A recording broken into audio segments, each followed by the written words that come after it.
Number 4. Amphitheater of El Jem, Tunisia. The Amphitheater of El Jem, an imposing structure in the heart of El Diem, Tunisia, is one of the most magnificent and well-preserved monuments of Roman Africa. Constructed between 230–240 AD, this colossal stone amphitheater could host up to 35,000 spectators, rivaled only by Rome's Colosseum in grandeur and size. Its enormous arena and towering arches stand as a bold statement of Rome's reach and the cultural importance of public entertainment in Roman society.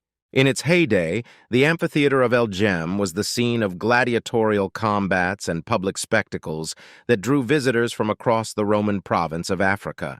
The building's sophisticated design includes multiple access doors and a complex system of corridors and passageways, illustrating a deep understanding of crowd control and the logistical demands of hosting large-scale events. The amphitheater's facade, made of large blocks of limestone, has endured through time, resisting the extreme local climate and even modern development. The durability of El Jem is attributed to the skill of Roman engineers and the quality of construction. Despite the partial destruction inflicted by treasure hunters and vandals over the centuries, the main structure has resisted collapse, with the majority of its arches standing tall against the sky, visible from miles around, a silent witness to the passage of time. Number 5. Maison Carrée, Nimes, France. The Maison Carrée in Nîmes, France, stands as one of the most well-preserved temples from the classical world, a timeless edifice to the grandeur of Roman architecture. Erected around 4–7 AD. During the reign of Augustus, this temple was dedicated to Gaius and Lucius Caesar, the emperor's heirs. With its pristine limestone columns and intact pediment, the Maison Carrée exudes the splendor of ancient Rome, capturing the essence of a bygone era. This rectangular temple, from which its French name Square House is derived, boasts a facade with Corinthian columns rising from a high podium, a typical feature in Roman temple construction that conveyed a sense of grandiosity and divine ascent. The portico invites visitors into a chamber that once housed the cult statues of the honorees. The walls of the cella, the inner sanctuary, are remarkably preserved, allowing one to imagine the rituals that would have taken place within its confines. The Maison Carrée's preservation can be attributed to its continuous use over the centuries. It has served as a medieval consistory, a private residence, a stable during the French Revolution, and even as an archive before its restoration and return to cultural prominence. This continuous adaptation for various purposes undoubtedly contributed to the safeguarding of its structure and the intricate details of its design. Number 6. Diocletian's Palace, Split, Croatia. Diocletian's Palace, a fortress-like compound that dominates the old town of Split, Croatia, is a unique architectural marvel and a testament to Roman imperial power and prestige.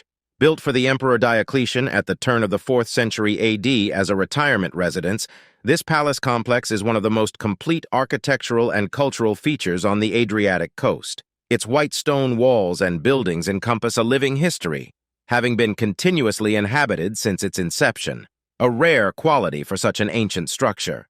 The palace was constructed using local limestone and marble of high quality, with imports of sphinxes and columns from Egypt, demonstrating the empire's reach.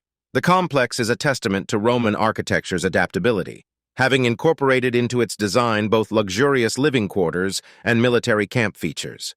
Diocletian's Palace is a grandiose rectangular structure with 4 monumental gates leading to a network of streets, homes, and temples, reflecting the Roman concept of a castrum or military camp. The palace's state of preservation is extraordinary. Some parts have remained almost entirely intact, including the emperor's mausoleum, which later became the Cathedral of St. Domnius and the Temple of Jupiter. The peristyle, the central open-air courtyard, provides a splendid example of Roman architecture's elegance and serves as a public square, encapsulating the essence of the palace's role as both a private retreat and a fortified town. Number 7. Roman Theater, Merida, Spain.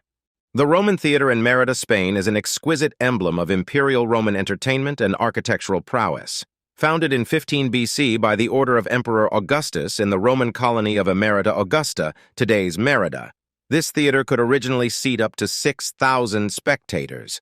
Its design reflects the Romans' sophisticated understanding of acoustics and visual sightlines, ensuring an unrivaled spectacle experience for every viewer. Unlike many ancient theaters that were carved into hillsides to support seating, the Roman theater of Merida boasts a fully constructed scaenae frons, or stage backdrop, adorned with columns, niches, and statues of gods and emperors, exuding the grandeur and opulence of the period.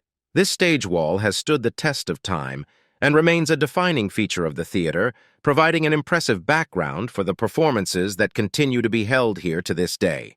The theater's survival through the centuries can be largely attributed to its construction and continuous use. The use of durable materials such as granite and marble in its construction has ensured its endurance. The theater fell into disuse and was buried under layers of earth, which paradoxically served to protect its features from weathering and vandalism. It was not until the late 19th and 20th centuries that significant excavation and restoration efforts revealed the theater in its full splendor. Number 8. Library of Celsus, Ephesus, Turkey. The Library of Celsus, a monumental tomb and bibliotheca in the ancient city of Ephesus, Turkey, stands as a symbol of the intellectual vitality of the Roman Empire. Constructed between 110 and 135 AD as a mausoleum for Tiberius Julius Celsus Polymianus, a Roman senator and general, the library was originally built to house 12,000 scrolls and to serve as a monumental tomb for Celsus, whose sarcophagus lies beneath the building. The facade of the library is one of the most striking examples of Roman public architecture. It features a two-story arrangement of Corinthian columns and is adorned with figures of the virtues, wisdom, knowledge, intelligence, and valor.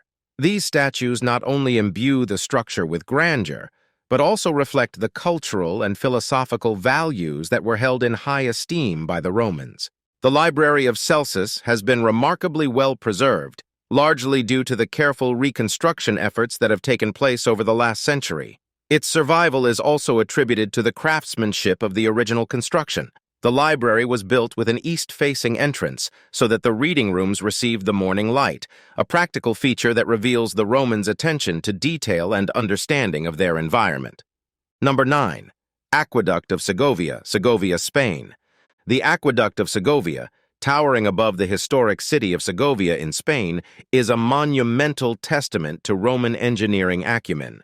This aqueduct, constructed in the late 1st or early 2nd century AD, was an essential component of the water supply system that transported water from the Fuente Fria River to the city, spanning a distance of over 15 kilometers. Its most iconic section, an impressive feat of civil engineering, comprises around 165 arches, stacked in 2 levels, and reaches a maximum height of 28.5 meters, making it one of the most significant and best-preserved monuments left by the Romans.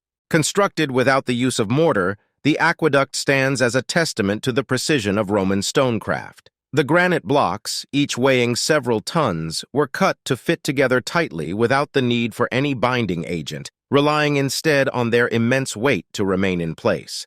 This technique has not only ensured the longevity of the structure, but has also allowed for flexibility over the centuries, enabling it to withstand the region's occasional earthquakes.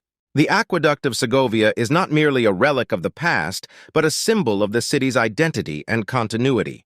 It was in use until the mid-19th century, playing a crucial role in the daily lives of Segovians for nearly 2 millennia. Its preservation has been a priority throughout history, with several restorations ensuring its survival. In the 20th century, it was relieved from its duties as a channel for water and was instead revered as a historical monument. Today, the Aqueduct of Segovia is a UNESCO World Heritage Site and one of Spain's most cherished landmarks.